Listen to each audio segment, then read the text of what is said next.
down through here we have different sleeper cars. Very big, very nice. Through here, and this is how you move between trains. So I'm just gonna kick it. Door opens. I'm in coach with the normies. And then it goes up through here. They're coming back. So what it's like moving about the cabins. Very small walkway. All space is being used for something. Oh my god, no. But also you just fly around a lot. It's really fun. So we come back through here.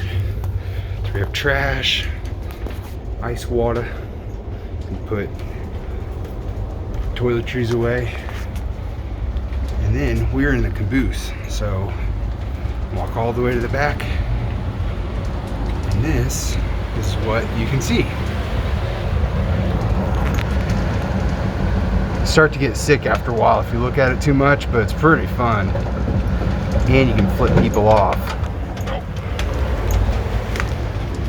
Then you go to the up here, and we share a little bathroom.